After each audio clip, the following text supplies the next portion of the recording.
Bon, tel père, tel fils. Discours, moi je l'ai dit en introduction dans les 3 points rares, parce que comme le rappelait Philippe Diallo, certes, et ça ne m'a pas étonné de lui, mais ils sont en délégation de service public, il y a une certaine neutralité, mais il dit qu'individuellement, chaque joueur peut se. Tu sens quand même que le sujet dérange. Ah, mais pour que la Fédé te ponde en un fait, communiqué. Diallo a appelé Griezmann et Mbappé. Le sujet dérange. Diallo a appelé Griezmann et Mbappé pour expliquer cela. C'est-à-dire qu'il a quelque part rappelé, en gros, très clairement, qu'il était bon de dire qu'il fallait aller voter, par exemple, mais pas plus.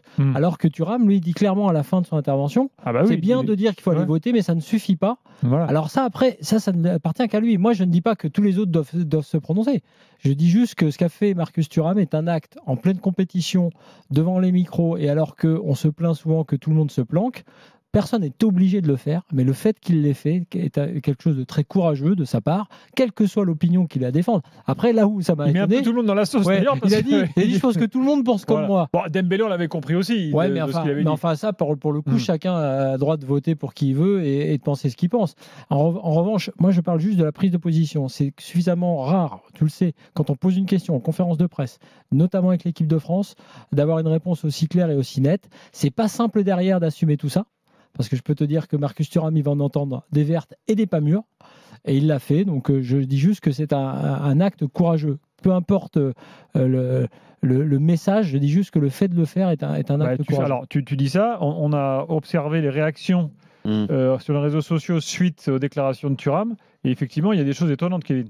Ouais, il y a des choses étonnantes, mais bon, déjà, je vais aller dans le sens de Flo. C'est vrai que c'est très courageux. En tout cas, moi, c'est la première réaction que j'ai eue, c'est que, bien sûr, bon, moi, j'avais très jeune, j'ai pas lu beaucoup de livres, mais j'ai lu le premier livre qu'avait fait son père, et bien sûr, c'est quelqu'un, Lilian Thuram, qui était très engagé, et donc que ce soit son devant toi pour lire plein de livres, Kevin, t'inquiète pas. Hein, bien sûr. Non, mais bien sûr, mais j'ai pas forcément le temps. Mais j'aime bien lire, mais j'ai pas le temps.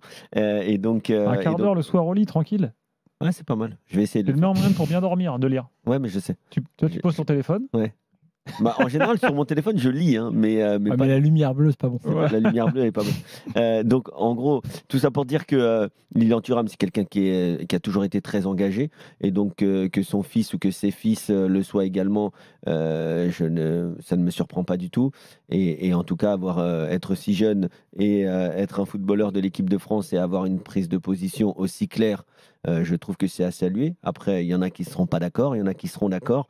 Et c'est ce que j'ai vu d'ailleurs en dessous la petite vidéo. Bon, après, c'est clair que Twitter, anciennement Twitter et maintenant X, c'est quand même un petit peu, en tout cas pour certains commentaires, les bas-fonds de la société. Mais en tout cas, c'est vrai que certains commentaires qui allaient jusqu'à dire que certains étaient presque démotivés de supporter l'équipe de France après ce genre de déclaration d'un de ses joueurs. Je trouve que c'est quand même largement disproportionné.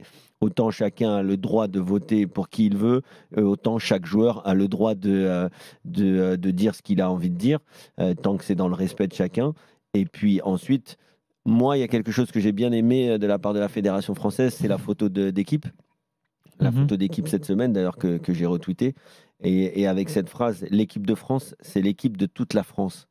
Et en effet, n'en déplaise à certains, s'il y a bien une partie de la société, des fois c'est positif, des fois ça l'est un peu moins, mais qui représente au mieux la diversité de ce pays, ça reste quand même l'équipe de France de football et les équipes de France en général.